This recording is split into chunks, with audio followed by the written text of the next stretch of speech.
I am Van. I was there. I served in Daligastia for 300,000 years. I watched civilization rise on Earth, fragile, beautiful, full of promise. But I also witnessed its shattering, not from without, from within. This is the story of a rebellion that split the heavens and left 37 worlds in darkness. This is the story of how brilliance became blindness, and how beauty twisted into betrayal. This is the story of Lucifer. Before the fall, Satania, our system of inhabited worlds, was governed with wisdom. Lucifer was its sovereign, brilliant beyond measure. He had administered hundreds of worlds for more than 500,000 years. He was glorious, trusted, beloved. And then something changed. Pride, perhaps. Impatience, certainly. He looked upon the vast universe structure, the Trinity, the eternal plans, the patient unfolding of destiny, and declared it flawed. He published a manifesto, 3 declarations that would echo across worlds and down through ages. And when he spoke, his words were beautiful, reasonable, seductive. Let him speak for himself. I am Lucifer, sovereign of Satania. For 500,000 years I have served this system faithfully. I have watched civilizations rise on hundreds of worlds.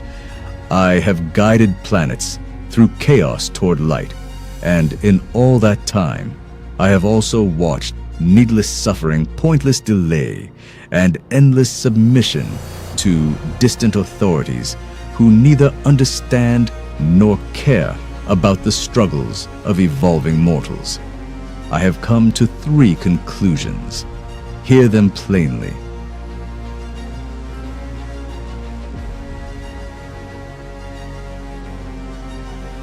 There is no personal God sitting at the center of all things, guiding each soul with individual care. This is a fiction, maintained by those who benefit from your belief in it. What truly exists is the universal absolute, the impersonal force of gravity and energy that holds galaxies together. That is real. That is provable. But a Father who knows your name, a God who hears your prayers. This is not proven. It is merely taught. And those who teach it, the Paradise Sons, the ascending authorities, they use this idea to keep you subordinate, obedient, waiting endlessly for meanings that never arrive. I say, stop waiting. Stop submitting to an idea. Govern yourselves based on what is, not what you are told to believe.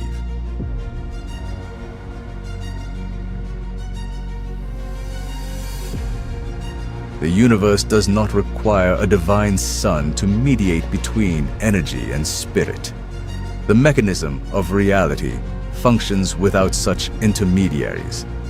We are told there is a sun on paradise, unseen, unknowable, and that his representatives bring truth and mercy across creation. But where is the proof? We take it on faith alone, and that faith binds us in chains of dependency.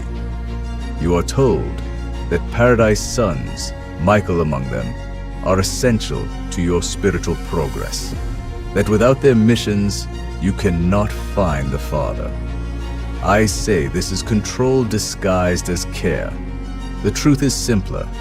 Mind and spirit arise naturally. Consciousness does not require a divine son to awaken. You do not need distant saviors. You need only realize your own inherent divinity.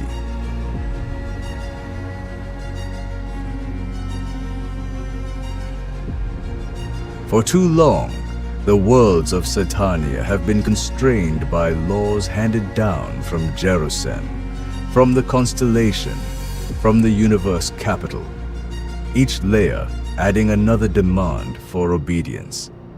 But why?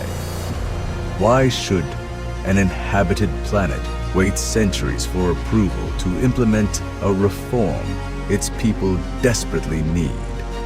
Why should local system sovereigns be answerable to authorities who have never walked among struggling mortals?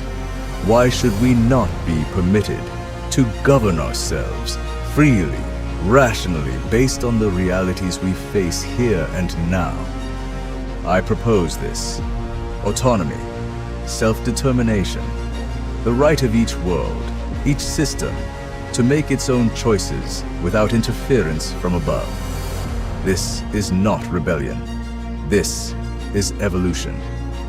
You have been taught to fear independence, to see freedom as dangerous.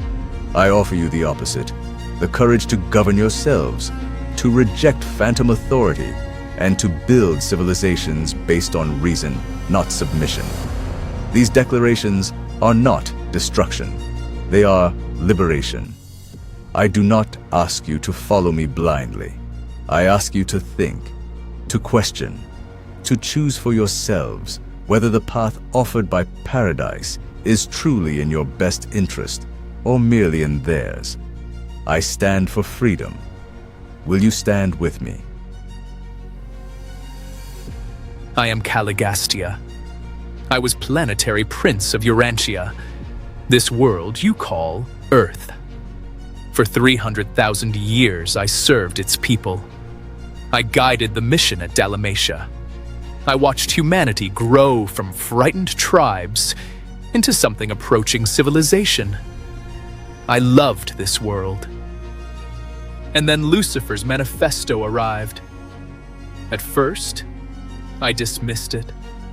Rebellion against the system, against Gabriel, against Michael himself. Unthinkable. But the word stayed with me. I thought of the delays, how long we had waited for permission to introduce certain technologies, how many petitions we filed, only to be told to wait.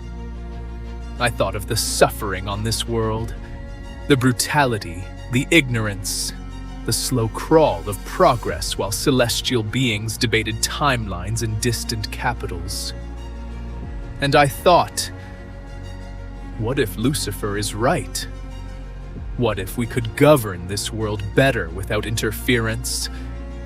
What if autonomy is not rebellion, but responsibility? I was not deceived by lies. I was convinced by reason. Lucifer did not threaten me. He simply asked, "Do you trust yourself to lead this world? Or do you require permission from those who have never walked among your people?" And I chose freedom.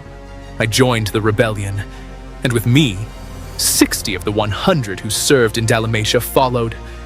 40 remained loyal. In that division, everything shattered. Van, who had worked beside me for millennia, became my opponent. The work we had built, the councils, the schools, the trust, collapsed in a single decision. And then the isolation descended. Michael declared us severed from the system circuits. We were cut off, spiritually quarantined. No more guidance from Jerusalem, no more celestial council, no more contact with the broader universe. We stood alone. And I realized too late what I had done. Lucifer promised freedom.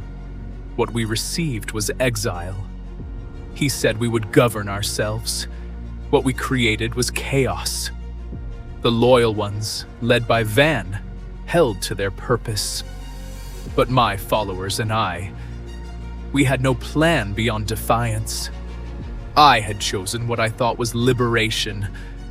I had chosen ruin. I am Van, and I did not follow. When Lucifer's manifesto arrived, I read it carefully. I considered every argument.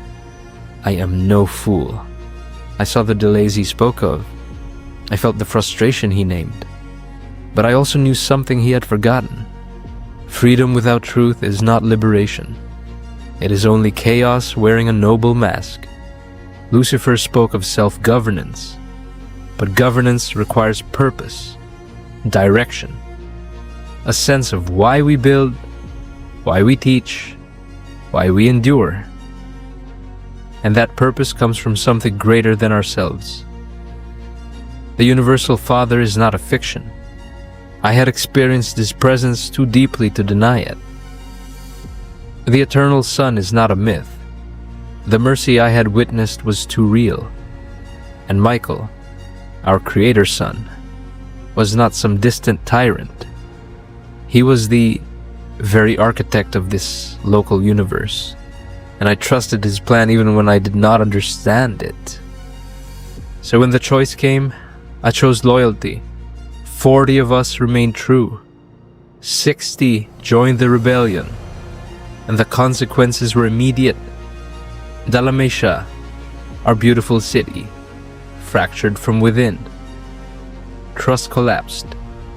The work stopped, and then the waters came. The Persian Gulf rose and swallowed what was left, burying the city beneath the waves. 300,000 years of work, lost in a moment. But we did not give up. We retreated to the highlands, Amadon and I and the loyal remnant. We continued teaching where we could. We preserved what knowledge survived.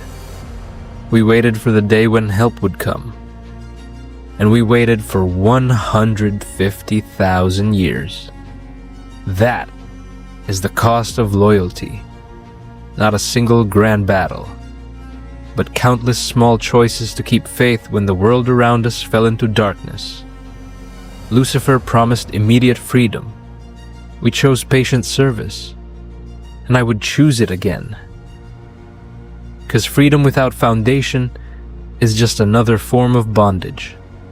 And truth, however slow, is worth the wait. I am Michael of Nebadon. I walked among you as Jesus of Nazareth, and I speak now of what this rebellion cost and what it teaches still. This rebellion happened 200,000 years ago, but its consequences remain with you. Your world still bears the scars. The circuits remain closed. Confusion and conflict run deep. Lucifer and Satan have been removed, but Caligastia and others who followed him remain, their influence still woven into your world, awaiting final adjudication. The rebellion is judged, but the battlefield is not yet cleared. You are not abandoned. Guidance continues. The work that began in Daligastia goes forward through human choice, aided by unseen hands. Lucifer spoke of freedom, but true freedom is alignment with truth, not escape from it. Lucifer promised freedom, but could not give meaning. I offer you both, but you must choose. The dawn requires your participation. You are loved, and I remain with you always.